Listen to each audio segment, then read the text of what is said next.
like to welcome Mark up here and turn the program over to Mark.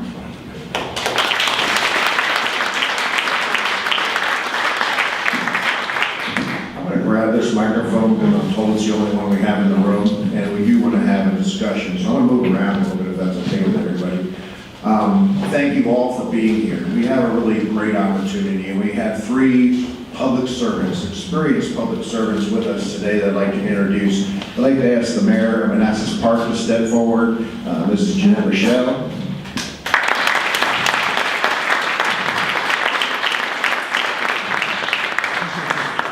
The mayor of Manassas, Parrish.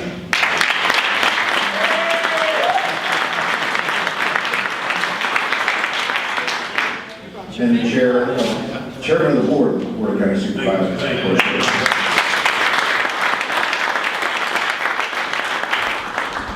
In case you didn't notice, the theme is the future of the region. And in discussions and preparation for this particular event, we thought that that was a good way to approach what we're trying to accomplish today in this forum. If we had a crystal ball, we'd be able to predict the future and we'd get it right every time. We don't have a crystal ball. So we have to come together as a community. This is a great forum, the business community with the experienced leadership, experienced elected officials, to have a discussion about what the future of our region might look like. And if you've been listening to the news, there is just a huge topic that's out there, I'm sure in everybody's mind, and that is Blade Runner 2049. So, if you're not familiar, the original Blade Runner was made in 1982, and they predicted what the future would look like in 2019, right, next year. Okay, there were flying cars and a huge weather problem, and the world was in chaos. And if you look outside, I think we're in pretty good shape. Okay, so when we look out another 30 years or so, and we have a discussion about what might happen here on our own backyard, that's sort of the context we're trying to set here. So we have four topics, and the first one is technology. Okay, the idea of being here, let's sort of set this tone a little bit. Imagine what our future might look like, read the tea leaves a little bit. So what I'll do, maybe I'll start with Mayor Rishell, and maybe you could talk a little bit about the idea of how technology may impact and whether that plays a role in your day-to-day duties and how much you might think about that as things move forward. Thank you very much. It's a pleasure to be here today. I appreciate the invitation, and everyone is so very welcome. When I stop to think about changes in technology, the one thing that comes to my mind is the speed at which technology will change in the future is one of the larger unknowns that we all face. I think, in my opinion, localities would be well served if they would maintain a sense of flexibility, willingness to pivot based on changing circumstances. It could be something so simple as proactive zoning changes in order to accommodate and attract new businesses that might spin off from these cutting-edge technologies. But it also could be very challenging. We could also face some problems in the future. And I will bring up a hypothetical example, not because we can do anything about it. In fact, we cannot. But we may be forced to react to it and to deal with it in the future. As my mother always said, water runs downhill. And she didn't always use the word water. So I think of how the concept of the data center has changed over the decades and how we deal with data security. It used to be the old mainframe in a warehouse fed by punch cards.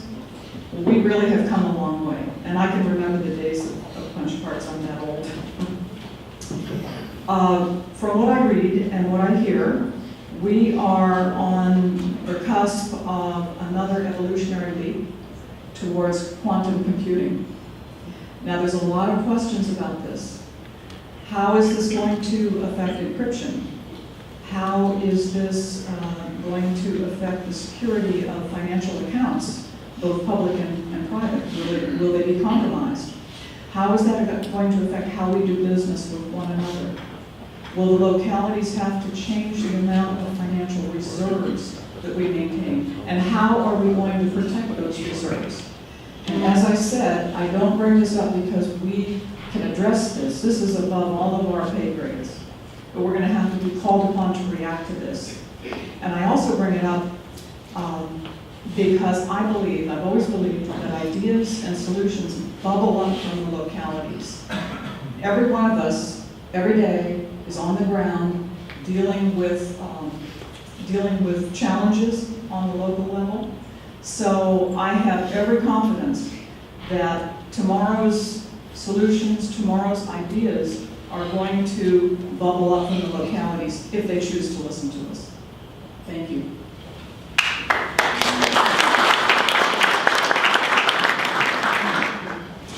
Good morning, everyone. My name is Parrish, Mayor of the City of Manassas, and it's great to be with you. I want to thank the Chamber for allowing this to occur again. Jeannette, really good answer for the first time that you've been here, so that's a good thing. I'm the new kid on the block. The new kid on the block. She's fine, I promise you. She's fine. Let me talk about technology just a little bit. First of all, it wasn't too many decades ago that we would not be walking in here with a cell phone in our hands. I think everybody probably has one. Some of you probably have two. The impact of that in and of itself has been substantial. Certainly in politics, if you think about the tweets that you might have heard just this morning about what's taking place in our nation. Whether it's good or it's bad, that's another thing. Certainly, our cell phones have impacted our lives in ways that we may have wished they hadn't. Let me talk about the technology, though, that's taking place in the city of Manassas, however. We are all aware that there's a great deal of discussion about transportation and what technology may mean there. I, for one, want to continue to drive my car. But you all, some of you, certainly want autonomous vehicles. The impact of that could be substantial for our transportation system. Would it create the same kind of change that our cell phones have done for us today if we had autonomous driving cars? Let me extend that just one more step, and then I'll end. Aurora Flight Sciences in the city of Manassas at our regional airport is a leader, probably one of the preeminent leaders in autonomous flight vehicles, unmanned aircraft, from drones to the kinds of things that are taking to the air in the Middle East. They have just been purchased by Boeing. I don't know if many of you probably knew that, but what does that mean? Not only in terms of autonomy on the roads, but autonomous aircraft. I'm not quite sure that I want to give up a pilot yet. But those things are taking place, and they're going to impact us in fairly short order, just like our cell phones have. Well, good morning, everyone. Thanks again to the Chamber for hosting this every year. I wish you had kept it at lunchtime meeting. Everybody knows I hate the mornings, but that's okay. Look, I think it's a tremendous, this technological revolution that's occurring in Prince William County, the region, the Prince William County greater area, is terrifically poised to take advantage of it.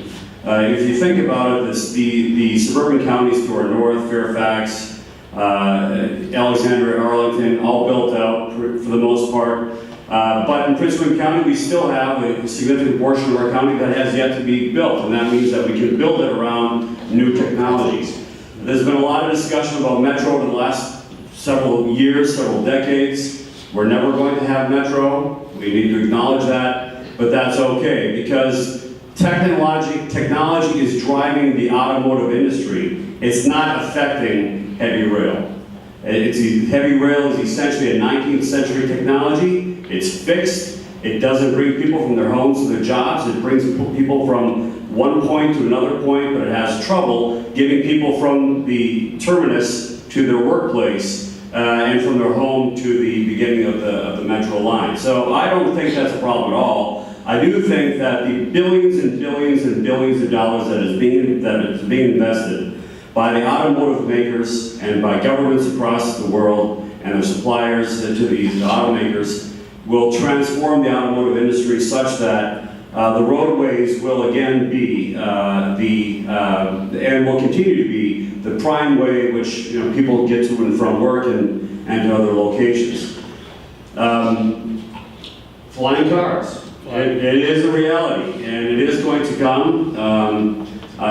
It is not going to be next year, but it will be not too far from now. And aside just from flying cars, the movement of human beings, but there's a movement of freight, of delivering everything from groceries to your Amazon packages. This is just right around the corner, and we are in a great position to take advantage of that. We have, of course, in the county, I want to announce that Prince William County is now the second largest data center market in the planet. And that is a tremendous turnaround really over the last 10 years. That brings a tremendous amount of revenue for the county that is going to be used to continue to reduce average tax bills for county residents as we continue that way. Cybersecurity is a big one. We need to be continue to work with Northern Virginia Community College as well as George Mason, the Prince William County campus. That is their science campus, that is their technology campus. That's where the growth is going to occur. And we know that the symbiosis really between academia, government, and private industry is where it's at. That's where the development is occurring. That's where technology is growing. And we have that here in the greater Prince William area. Thank you, Chairman Stewart. You touched on it, my follow-up questions. What I'll do is maybe offer to the audience, we do have some George Mason University representatives here today. I was at the 20th celebration, some very impressive presentations. We touched on data centers, and it seems as if our leadership is informed about the future and how the impact of technology may impact our region. Are there any questions from the audience tied to how we may leverage that trend here locally? Anyone? Sir. So, hi guys. Good to see you all. You touched upon transportation, but I would challenge you that maybe people won't even have to commute to work anymore. Or how do you feel about the emerging trend of telecommuting? And as technology and broadband increases, maybe even some virtual reality stuff increases, make you feel like you're at work if you're at home. How do you think that's going to affect the region? Absolutely. Telecommuting is a huge issue in the business community as far as hiring is concerned. Anyone? I mean, it's happening. And the thing, I remember when I first came to the board in 2003, something like that. There was this discussion, and Steve and I, we worked together at that point and this issue came up. The reality is it's happening with or without government. How many of us now, we work from home at least one day a week. There's a lot of us in this room, I'm sure. And that trend is going to continue. When I first started as a lawyer in downtown Washington in 1998, you knew how important an attorney was by counting the number of ceiling tiles in his office. And today, if you go into a modern office building for attorneys today, every attorney has a very, very small space, almost a cubicle-like space. There's some common area, but for the most part, the size of these offices is tremendously decreasing general purpose office space. And this is something we're going to have to address. This is affecting everything. And that is, we know that the office market, there's more vacant office space in Fairfax County than there is total office space in Prince William County. That general purpose office space market is never coming back. It's never coming back. We're going to have some, but that means that we're going to have to change the way that we're developing and what we're going to allow business to do and how we're going to develop the community. We have to understand that it's not residential, then retail, then office. That's broken. That's not coming back, and we just have to acknowledge that. Let me speak just a little bit about the virtual reality that was talked about. It's interesting. I know, for example, for the courts, the Prince William County courts have talked about the ability to not move prisoners back and forth, but to have them on a virtual reality TV camera that moves them without moving them, if you know what I mean. They will be sitting there in one place, and the decisions about them within that court will be made elsewhere. So that's an example of the same kind of thing that can take place in both business as well as government. With regard to jobs and moving people, frankly, I think we ought to move some of the jobs that are in Washington, D.C. out to Prince William County. That would be a better way to utilize a very well informed and educated workforce that we have right here and move those jobs to here within Prince William County. It increases our economic development, of course, increases our pay base, increases the number of jobs that we have here, and I think that would be a solution that Prince William County and Manassas Park ought to work toward. I also see telecommuting as increasing.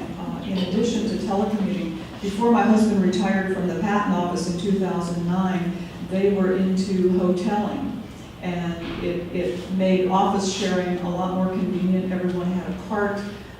All of your items were on your cart, and that way, when you were done with the office on a particular day, you moved your cart to another location. Someone else came in the very next day. And I think this is going to be important because just as we think autonomous vehicles are going to assist us, they can also present a problem. If individuals continue to drive to work and they use an autonomous vehicle, where will the car go? We are told that it can go to satellite parking. If the consumer or the driver perceives that satellite parking as not being safe for their vehicle, they're going to send their vehicle home and then call it back when it's time to go home from work. So that will not be an end in itself either. We need the telecommuting, we need the hoteling, and we need a lot of other different options. Excellent tee up. We have three other topics: growth, infrastructure and housing, and economic development. We've already sort of teed up those topics already against the topic of technology. So the next one is growth, and talk about growth in the region, numbers of people, population, to be specific, posturing to address population growth specifically. Maybe how Parrish will start there. That's the challenge, isn't it? If Prince William County, Manassas Park garner another couple of 100,000 people, between the three jurisdictions, we're about a half a million. About 440,000, Prince William, we're about 45,000, you're about 16, 20,000, and we're about a half a million people. Add another 200,000 people to that, I think the hospital should do well, Nova should do well, more people to educate, more services to provide. All the businesses within Prince William County should be able to take advantage of that. What does it mean to local government? Transportation challenges, police challenges, and by the way, we're having challenges hiring police now, fire and rescue challenges. But I think what we hear when we do a survey of our citizens, and we've done two within the last several years, number one is transportation. And if you add 200,000 people, that transportation issue becomes more significant.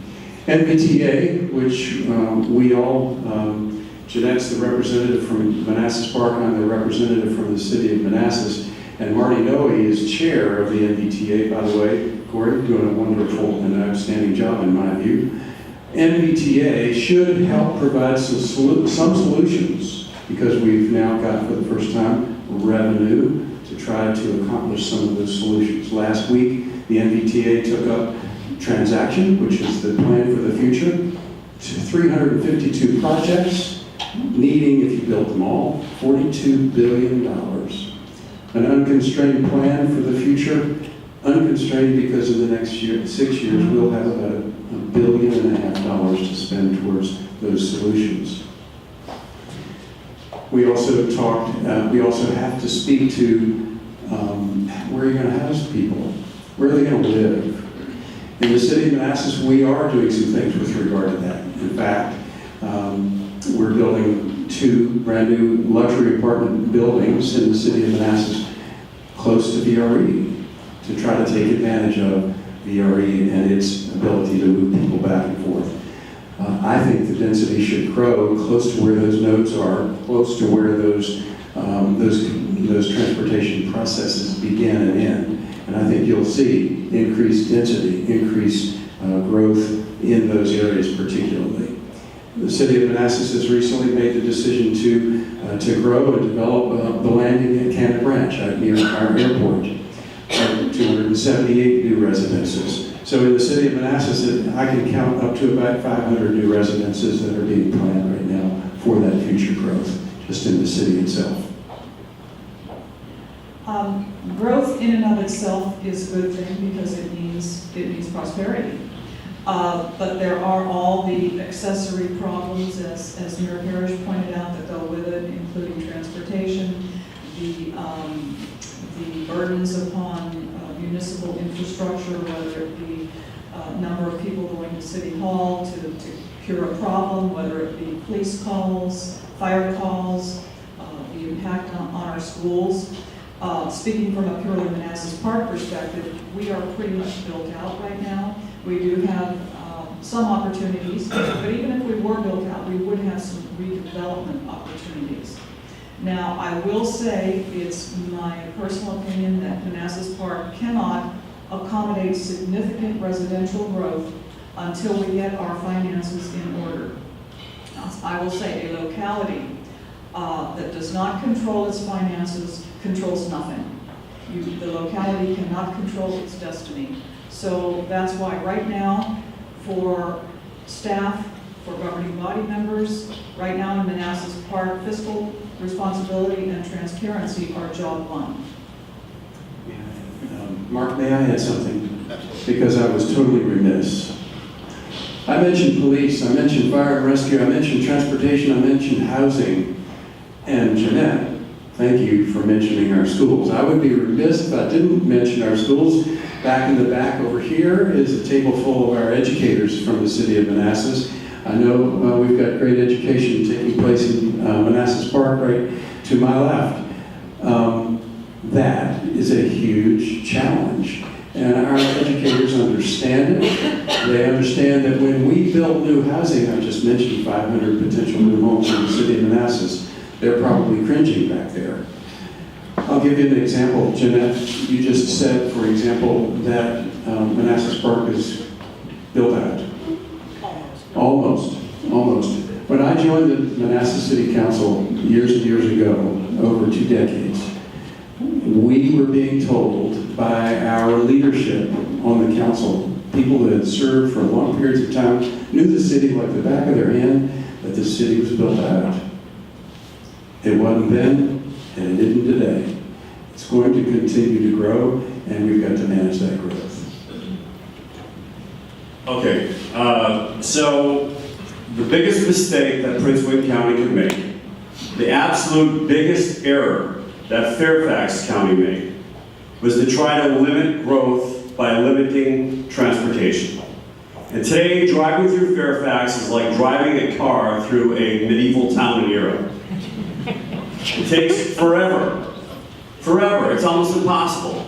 Now think about that. One of the wealthiest counties in the United States of America, and it's got an antiquated transportation system because a very foolish board of supervisors back in the 1970s tried to limit growth by thinking that if they limited infrastructure, people wouldn't come. Doesn't work. We need to accept it, we need to grasp it, and here in Prince William County, we've done a lot of things right, but we're still doing a lot of things wrong. And one of the things that we're doing wrong is with regard to our rural crescent. There are a lot of families that have been holding that land, the land in the western part of this county, for decades. In fact, in some cases, centuries. And they can't hold on to it anymore. And as a result, because of our the zoning in the county is one house for every 10 acres. So now we've got these massive tracts of land that are being built out on lots of 10 acres in size. Too small to farm, too big to mow. A complete waste of space. And if we want to preserve our rural area, and if we want to accommodate people in a good way to bring them into communities that feel like destinations, that feel good, then we have to provide for some clustering. We have to allow people, we have to allow the landowners and the development community to give them a real incentive to build communities like villages inside of the rural crescent that are both a high quality of life and that are going to accommodate that growth. Now on the transportation front, we've made tremendous strides. I think the widening, the continued expansion and extension of the HOT lanes, down further south, it's going to help a lot. We need a lot, and Ruth Anderson and I have been discussing this a lot lately. We've got to get the state to finally widen the bottleneck. It starts right at Prince William County at 95.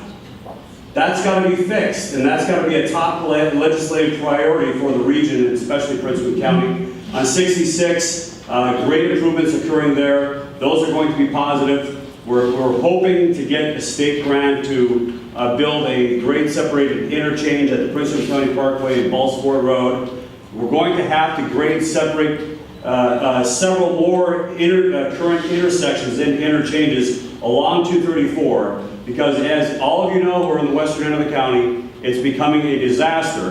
There is no way to stop the population growth. We've got to keep up with it. And that means transportation improvements. It means a focus on transportation. And it's probably going to mean that despite the additional revenue coming in from MBTA and the state on transportation, that Prince William County is going to have to consider another road bond. We haven't done one since 2006. It's probably time that we do another one come next year.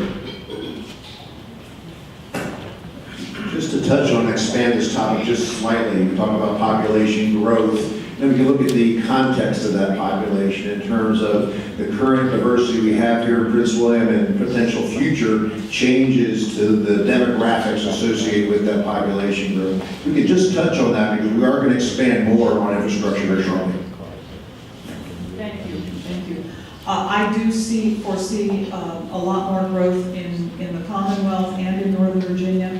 I foresee an increase in the diversity, particularly in Northern Virginia and the Hampton Roads area and in Richmond, which I guess they refer to as the Golden Crescent, because we are the economic engine of the Commonwealth.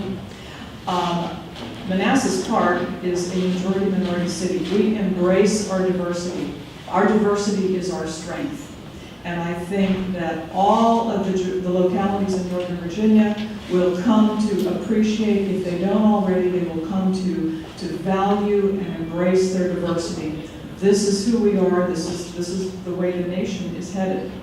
And I support that completely. It's interesting, many of you have probably visited Europe. They do things a little differently than we do. One of the reasons that they do is built in. Where they make their transportation decisions, they also make their land use decisions. Their land use decisions and their transportation decisions are made by the same group of people in the same place. In Virginia, we don't do that. Our transportation decisions and the responsibility for transportation lies with the legislature in Richmond. And those transportation decisions are often made within VDOT.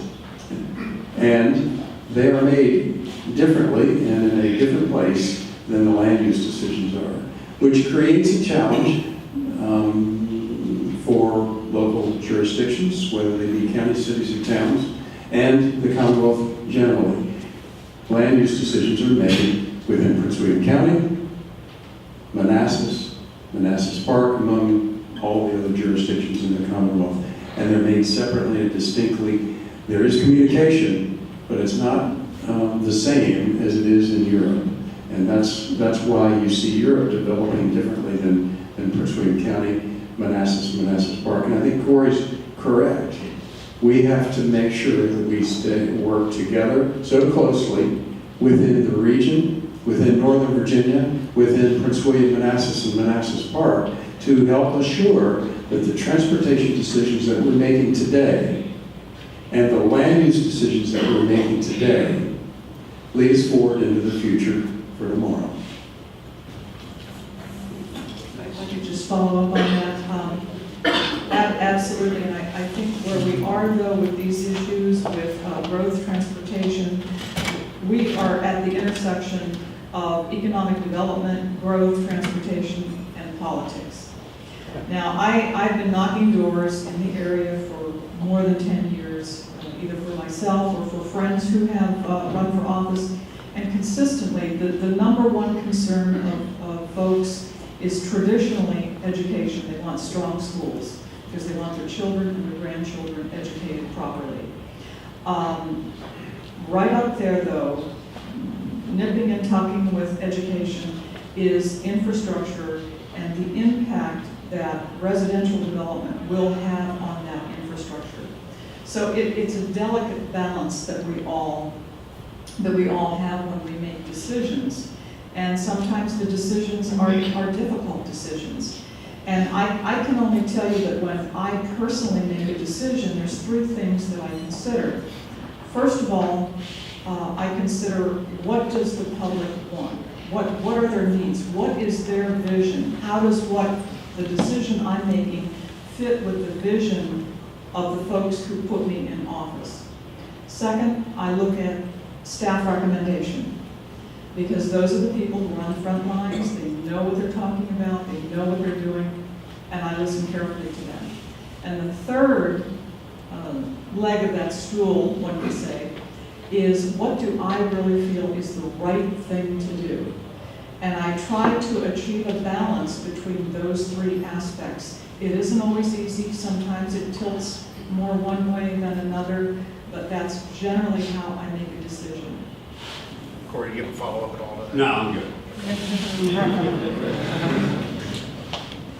Well, again, setting the stage for the next topic that we wanted to talk about is development and infrastructure. But I did want to put out to the group one more time. Any questions on the board? Mike Variable, thank you. Good morning. I wanted to ask a question that I think ties together the technology innovation piece and the growth piece.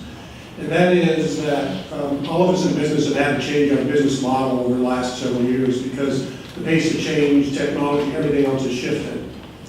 But I don't see the business model of local government changing.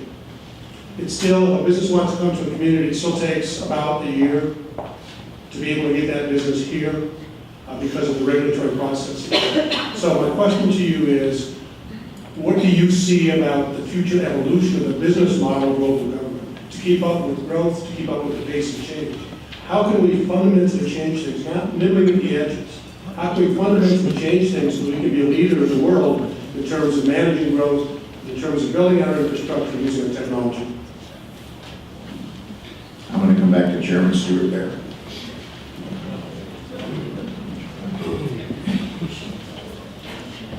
Well, Mike, I completely agree that, look, we've made some strides, we have, in Prince William County in terms of permitting. I see Wade here in the audience. I think anybody who's worked in the county knows that this man has been pivotal to the complete revamping of Prince William County's inspection and permitting processes. But there's a lot more that needs to be done. I think that it's time again for a come to Jesus moment between the business community and the local government, where we have a summit, as we did several years ago, where all of these problems, all of these hiccups, all of these unnecessary regulations, and regulations by their very definition, they get antiquated, they get old. They were adopted at a time to address a specific issue, and as time moves on, as technology moves on, those old regulations they have to be updated. Otherwise, they become a hindrance to business development in Prince William County. This is happening today. We know it,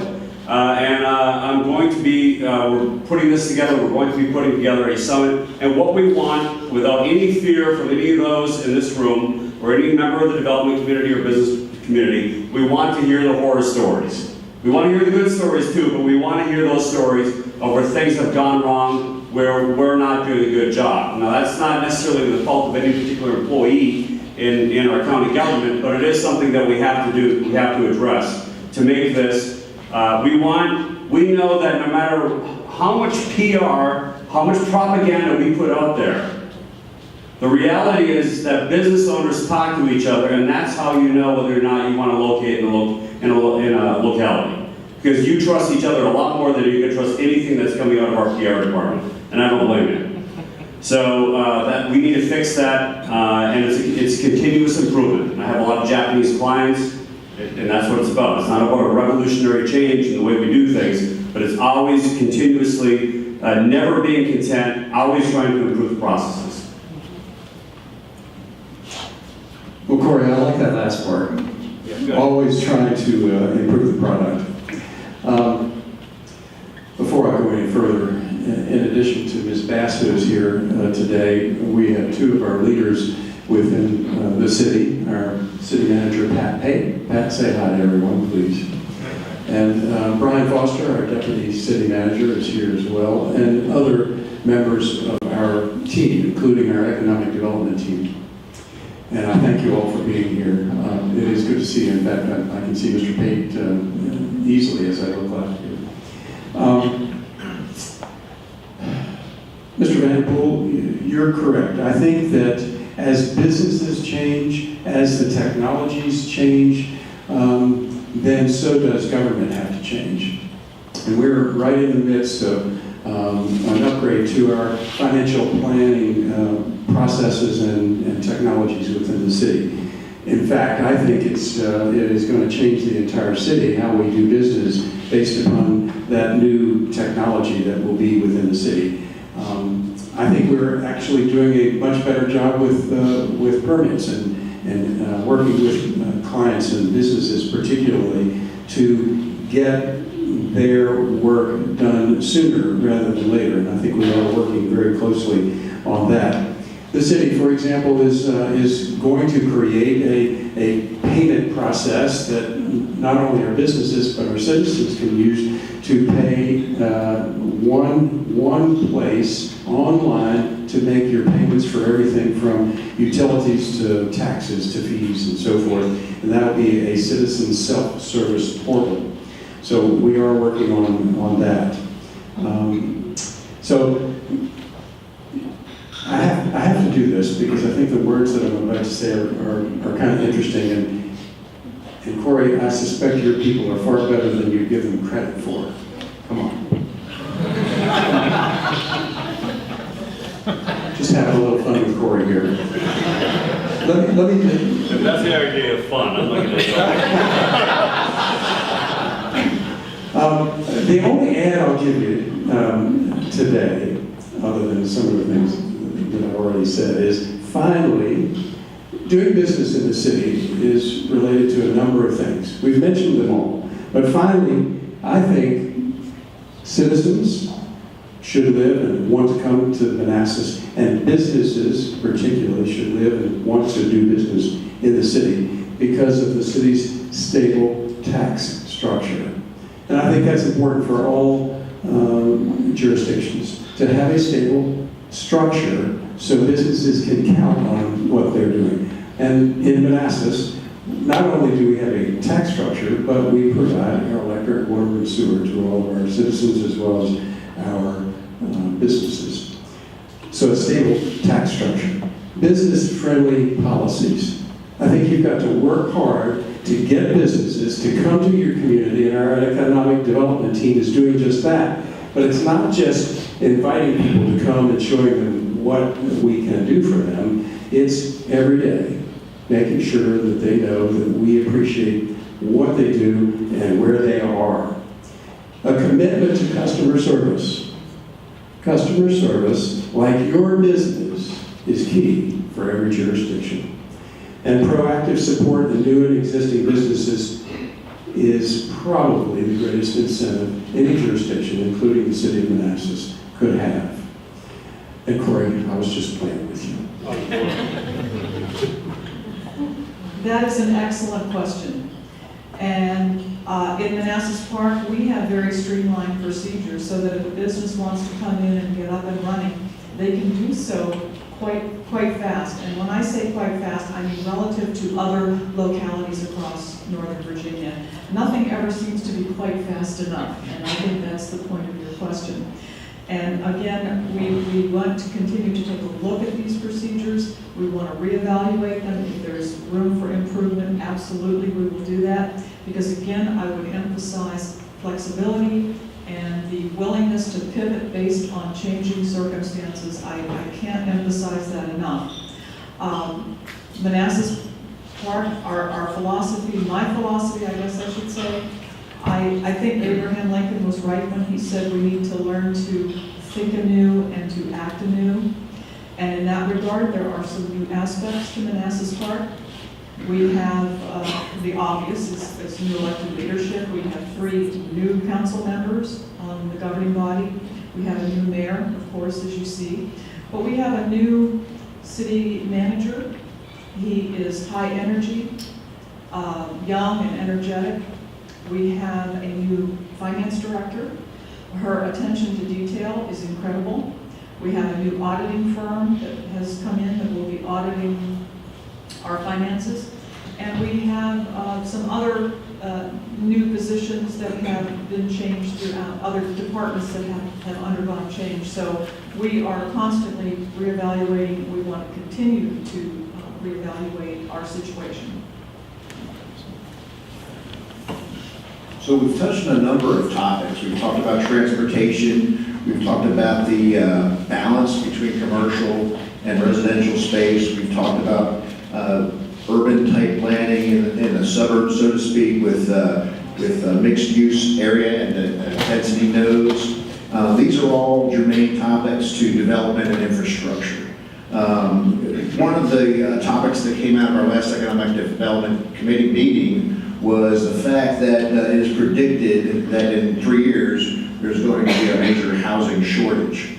That is one aspect of that paradigm. Can we talk about maybe some of those short-term problems that are approaching, whether that is something that you see as being real, and how the balance starts to be struck between developing housing development as well as what Chairman Stewart touched on in terms of what types of spaces businesses will be looking for in the near future? Chairman Stewart. I think the biggest problem that government bureaucrats have is listening to market signals. Government is not good at that. Government is not in the business to make money. Government is in the business to, well, we won't go there, but it's a long discussion. But I think that in Prince William County, what we have to understand is that as our comprehensive plan, our zoning policies, our practices, everything, all this is the stuff, it has to adapt. And it needs to adapt by listening to the business community. We know, for example, that the era of the small lot McMansions is over, right? There's going to be some demand for that. We have a generational change. The millennials and those who are younger are looking for smaller space. I don't know if this, what do you call this super small housing that? What is it? Tiny houses. I can't even imagine living in a place like that. Nothing against my family, but holy smokes, I mean, that cannot be good for somebody's marriage. I don't care what anybody says. But we are going to be moving more toward that style of living where people want smaller spaces. One of the things that just came out last week, and some of you may have seen, that one of the best affordable places in the country to live is Dale City. And you're like, well, why is that? How could that be? I mean, Dale City, built in the 50s and the 60s. And now, and you think of it as old and tired and having problems. Not true. It's coming back. You see a lot of young people moving into this older housing. It's actually more what they want. They don't want the huge homes that are difficult to heat, difficult to air condition, difficult to maintain and clean. They're looking for more things for smaller spaces. And that's why we have to listen to the building community in particular and understand that it's not what the Board of Supervisors thinks the market wants. It's what the business community knows the market wants, and we have to adapt to it. And that is going to mean that we're going to have to change the way we're developing all across the county, and frankly give the business community, the development community, a lot more flexibility in adapting to ever-changing market signals. I think Corey's exactly right there. The marketplace is known well by the development community, people who are actually out there trying to sell a product, and government has a little harder challenge to take a look at that and understand where it's going. With regard to that, however, the city has taken some steps with regard to housing, and we have a fair amount of affordable housing in the city. I think each jurisdiction needs a continuum of housing, both executive housing for people who are looking for something a little larger perhaps, but also housing for middle class, if you wish to call it that. And we, of course, have a fair amount of lower income housing in the city. I think we all need a combination of that.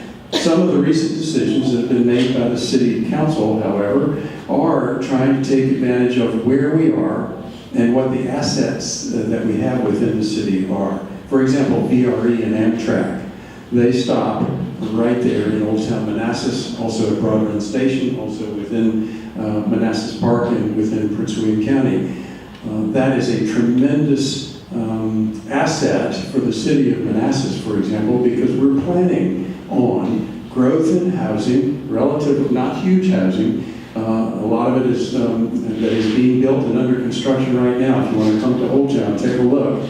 It is being constructed right now. A lot of luxury apartment buildings that I think millennials and empty nesters will be taking advantage of, and the millennials will be able to walk to the VRE. You'll be able to walk to Amtrak and go south. You'll be able to walk to Amtrak and go north. If you want to go to New York City, you can get on the Amtrak right there in Old Town Manassas, and just hours later be in New York.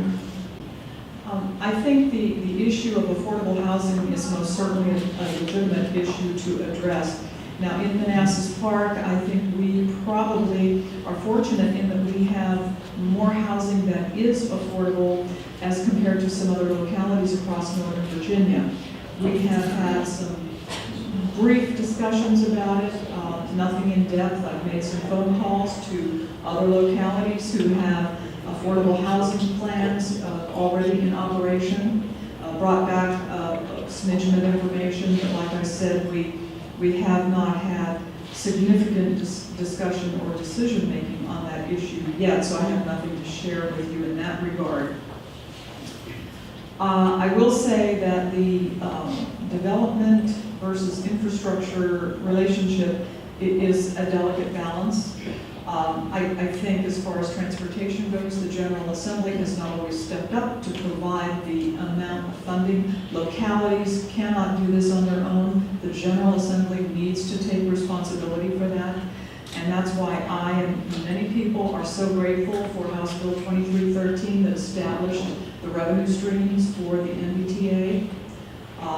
It's doing a lot of good. 70%, it's a 70%, 30% split, of which 70% will go to regional projects, and I can tell you the need is incredibly great. I can tell you, we just passed the transaction update the other evening. There are 352 projects on that transaction. It is fiscally unconstrained and it's geographically unconstrained, which means there are some extraterritorial projects on that list, but they are there to demonstrate need. The total of the transaction, the total number of projects on the transaction is about 43.3 billion, is that correct now, with a B? Are we going to be able to fund all of those? No, but they have to be on there to demonstrate need. So in that respect, we don't have enough funding for the need that is there. Just to touch on infrastructure a little bit more, I know we have Micron in the room. I know that the infrastructure requirements to bring a facility like that to our region are significant. We touched on data centers. There's some infrastructure requirements there. Are there any infrastructure questions from the audience? Sir.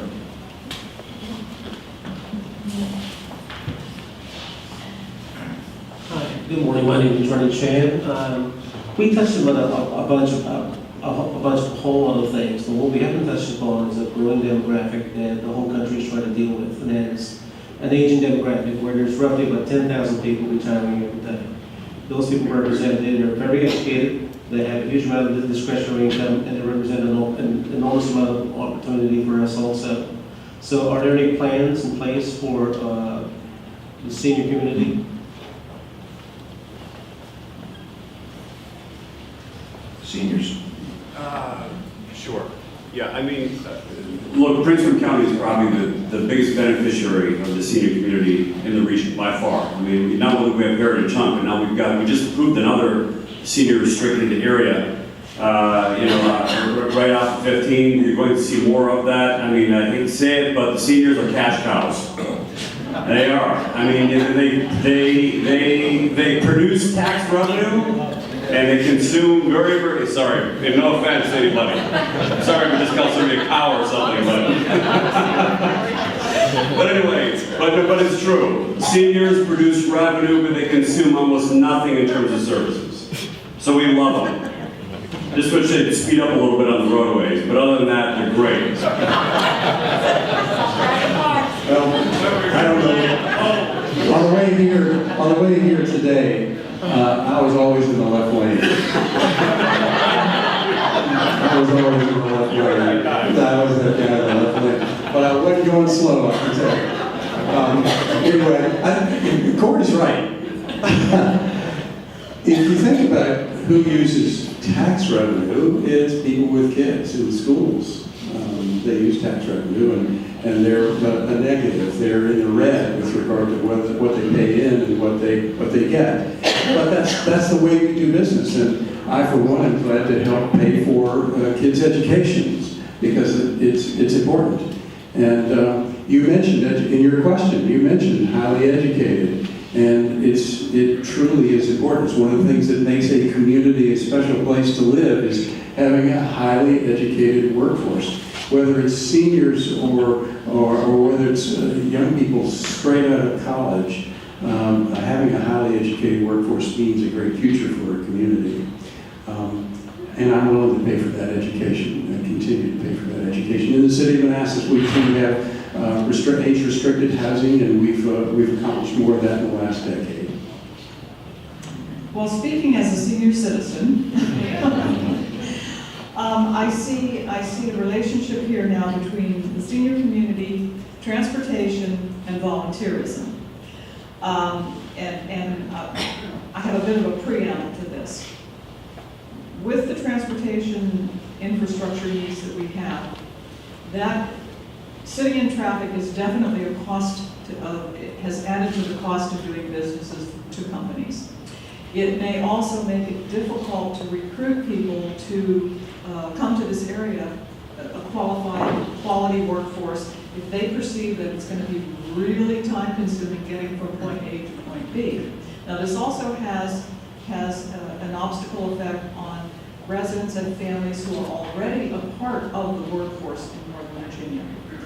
They get up in the morning, they fight their way through traffic, they work all day, they drive home, they eat dinner, they spend some time with their families, and then they go to bed, get up the next morning, and do the same thing all over again.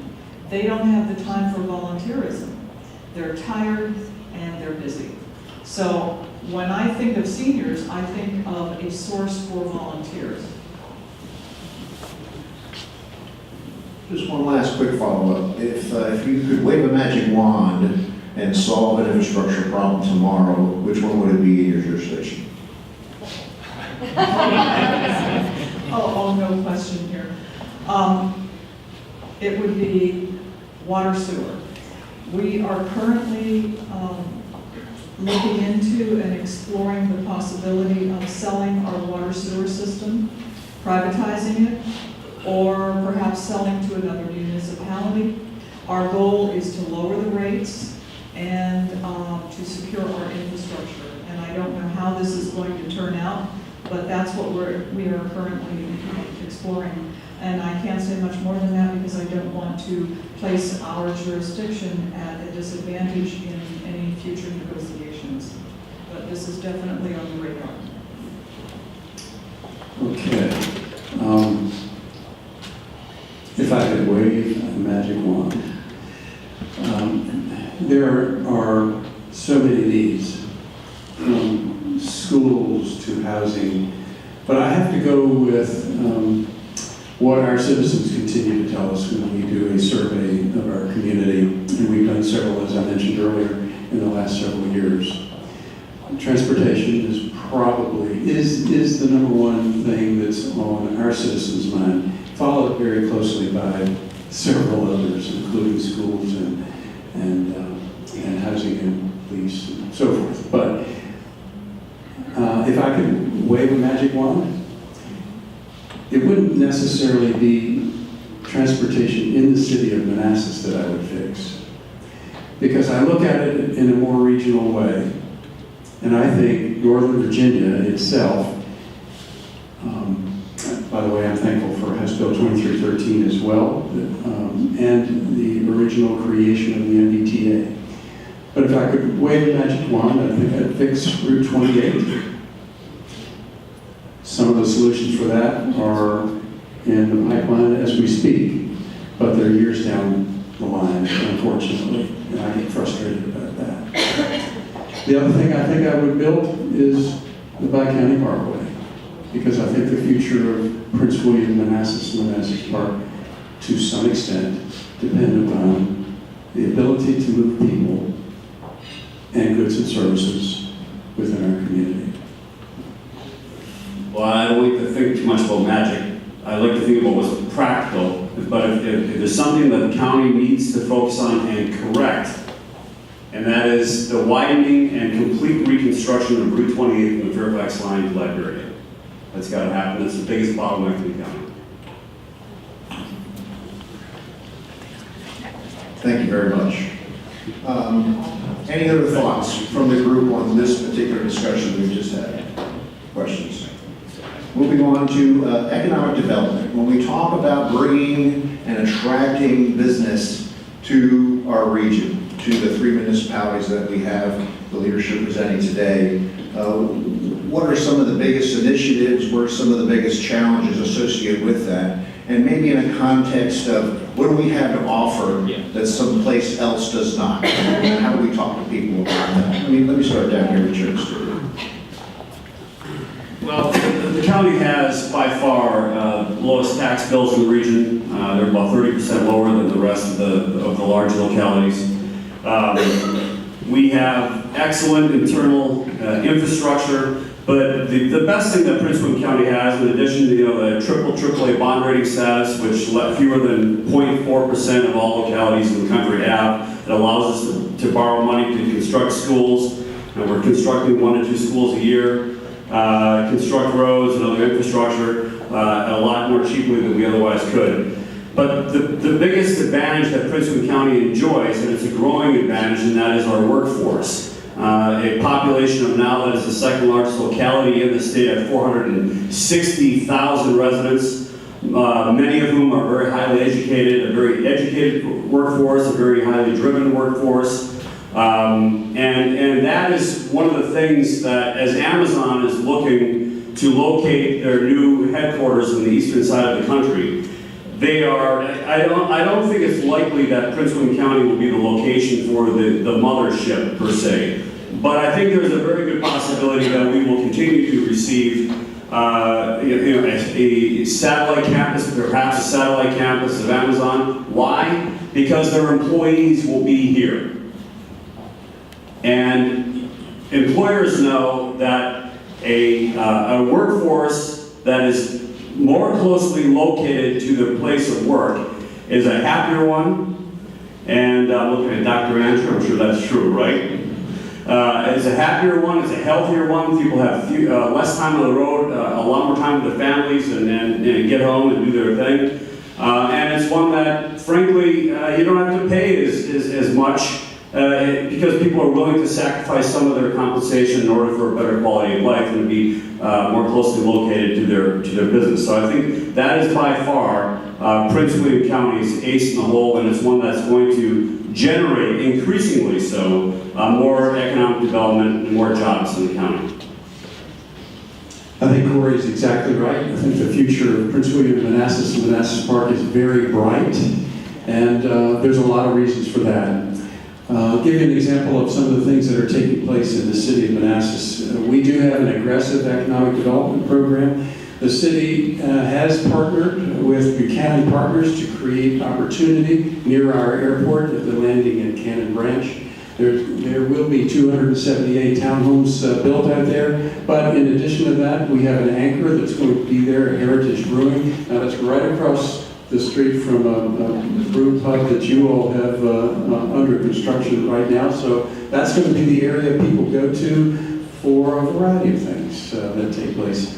The city has an economic development program that's very aggressive and an incentive policy that's very aggressive to try to help bring businesses to the community. And in fact, when we take a look at what we can do for businesses that want to come to the city, we look for about a 3 to 5 year return on the dollars that are invested in those businesses. And the incentives are there, but the business, when it comes to the city, has to be able to accomplish the things that they've told us that they would accomplish in terms of jobs and investment in the community. So, when Manassas Park thinks of economic development, we focus on our city center area. We are focused on having it be walkable, creating a sense of place. We are going to be looking at doing branding. We very much look forward to the construction of our new VRE garage. As we all know, ridership projections on the VRE are projected to increase over the next decade, so this will certainly add capacity. What it will also do will be to add visibility to the city and visibility to our city center area. We had an economic development manager. Unfortunately, we lost Ryan. I really liked it that everyone in the chamber opened their arms to Ryan. He had a wonderful experience here. I look forward to replacing, I'm hopeful that we can replace our economic development manager at some point in the future. And yes, we are also looking forward to getting an anchor store. I don't know what that would be, but we look forward to the future. With strategic plans underway in the two cities and Prince William County's long-term planning recently completed this cycle, there are some aggressive goals to balancing the tax base between business and residential. I think it's right on target based off the discussion we had here, but do we see any challenges associated with accomplishing that? Is that something that you could talk about briefly? You rephrase it.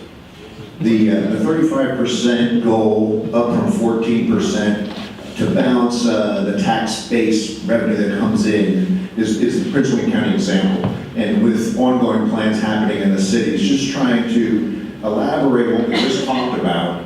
There are some prudent and aggressive goals to balance that, what it might look like, juxtaposed against everything we've talked about today. What are the biggest hurdles to overcome to accomplish those goals? All right, now I understand.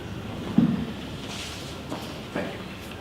Yeah, and look, I think the 35% goal, I think is very laudable. Ms. Anderson's in the audience, she's instrumental in that, and I think it's good, and I think that it forces the county to think more about you. I think that what do we have to do as a community to help you grow more business inside the county? So that's good. That's great. Now, there are some balancing acts here. Now, one of the things is we are fortunate that the data center community, for example, is investing, I don't know, we're seeing record amounts of capital investment in Prince William County, mostly due to the data centers. Not all, but mostly due to it. That's good. Problem is, these data centers are ugly.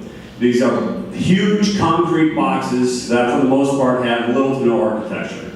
And we are placing them in some of the most commercially visible and valuable spaces of the county, right out for 234 in particular. And all that is good to a point, because what you don't want to do is to crowd out other commercial owners who are competing for that same space. Data centers are good for the revenue they produce for the county, but they're very poor at producing jobs. And that is why we're going to have to take a look at that and remove some of the space, I hope, that is currently in our data center overlay district, to remove some of that from the overlay district while adding other areas to the county. We have a tremendous lack of industrial zone space in the county. It's very hard. And we know that a lot of the jobs that we hope are coming back into the country, and I think there are signs that there's a lot of onshoring going on, a lot of production capacity that's coming back to the U.S. We're well positioned for this high-tech manufacturing, but the problem, of course, is that we don't have enough area zoned and entitled for that use. And that's not always an easy thing to do, because you have residents that don't want a factory in their backyard, understandably. So what we've got, the board is going to have to work toward increasing the amount of in M1, M2, and other industrially zoned properties. I think the question really is a fairly simplistic one. When you assume you have certain expenses, police, fire, rescue, schools, and you want to do a good job at each one of those, it costs the citizens and the businesses that amount of money. Whatever that decision is that the local governing body makes, that amount of money is what you need to raise in order to accomplish the things that you want to spend money on. The question is, how do you do it? Do you do it with housing? Or do you do it with all businesses? And I can give you models of that right here in Northern Virginia. If you take a look at Arlington, for example, they have substantially, in a very, in my view, good way, they have utilized the metro to be able to grow their community up and develop a tax base that helps them pay for the things that they need to pay for. It's a little harder for some of the other jurisdictions. If you look at Arlington's tax rate, it's pretty low. That's why each of us wants to talk about adding businesses to their community, because businesses help not only with jobs, but they help pay for the amount of taxes that you need to raise to accomplish the things that you'd like to do for and with your community. In the city of Manassas, we're about 35% business relative to the amount of housing we have, and we think that's a pretty good place to be. We'd like to increase it if we can, and it's always a fight to accomplish that, and that's why we have an economic development program. Manassas Park's focus right now is commercial development. We are entirely too dependent upon real estate taxation. Our middle school, for example, is at capacity. Both police and fire are below the staffing ratios of surrounding jurisdictions, but yet we are the 6th safest city in the Commonwealth, so we get a lot of bang for our buck. I think the staffing levels, when the apartment complex behind City Center comes online, I believe the police department will be 22% below surrounding staff levels. That cannot be allowed to continue. We're going to have to begin hiring in just about every department, but we need the revenue to do that. And that's why the emphasis needs to be on commercial for Manassas Park. Thank you very much. We're going to go to final thoughts here shortly, but just wanted to make sure that we have the opportunity to scratch any itches that are out there in the audience. This is the time. We have folks assembled. Now's the time to ask some of our leadership about anything that's on your mind related to what we talked about today. I think everybody's getting ready to get back to work.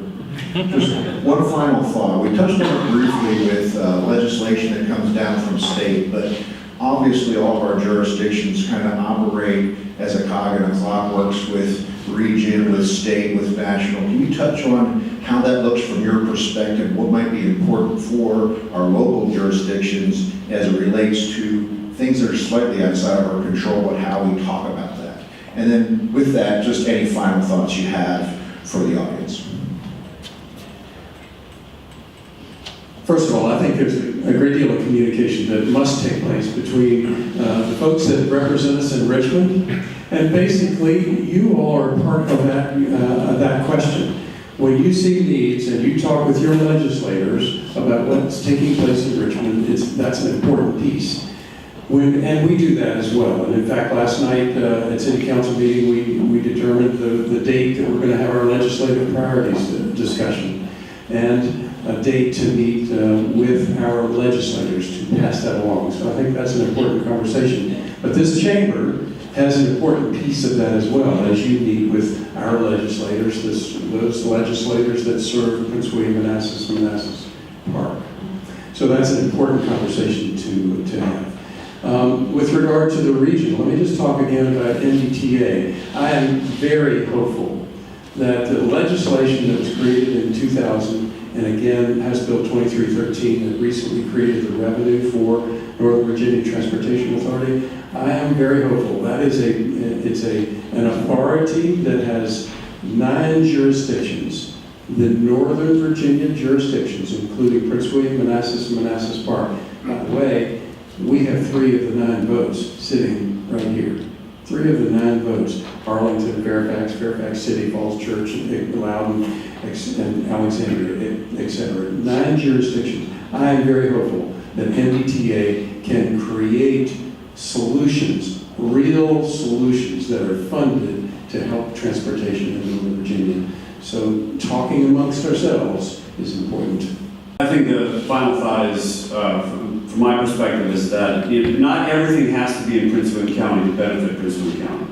I think it's a little bit short-sighted to think, well, if a business moves the other side of the line in Stafford County, that's a loss to Prince William County. Not true. If it's up in Fairfax, look, I'd much rather have the FBI new FBI headquarters, if it's ever built, in Fairfax rather than Montgomery County. So I think we have a lot more to gain from from cooperating together to compete against other regions. And that goes for the Amazon headquarters as well. We want it in the region. We'd much rather have it here than in Charlotte or Indianapolis. That we have to think at the end of the day that we have a lot more to gain from cooperating with one another than competition. My final thought is I go back to the concept of flexibility, willingness to pivot based on changing circumstances, and proactivity. I think that will serve us well. I think that's what we really should be trying to do, because we will be called upon to react. And sometimes we're called upon to react very quickly. Regarding the NDTA, I also have high hopes. Very often we are called upon to wear 2 hats. We wear a hat for our locality to make sure that our locality is well treated and respected. We also wear a regional hat. And that's because the transportation problems, and really all of our problems, don't begin and end in a single jurisdiction. That's why we have regional cooperatives such as the MBTA. I would also say that our localities need us to be effective. Staff needs us to be effective. And we need to be effective when we deal with all of you folks. We need to cooperate and we need to work together. And I think effectiveness, part of the key to that is transparency. The public needs to know what we're doing and why we're doing it. And to that I would also add, we need to be good listeners. Mark, may I please have a final, if this is going to be sort of the exit? Let me just reiterate one of the things I said earlier. I think being right here in Prince William, Manassas, and Manassas Park is a great place to be for our businesses, for people to live as well. But I think we have a fabulous future right here. Amen. Amen. Pennsylvania, as I travel through Pennsylvania, I have to agree that I know why I live here, and I'm planning to stay here for quite a while. So I will turn it over to Jim Elliott, but first I just wanted to say that anyone that steps up to serve, especially in a leadership capacity, deserves our appreciation. So thank you so much for being here.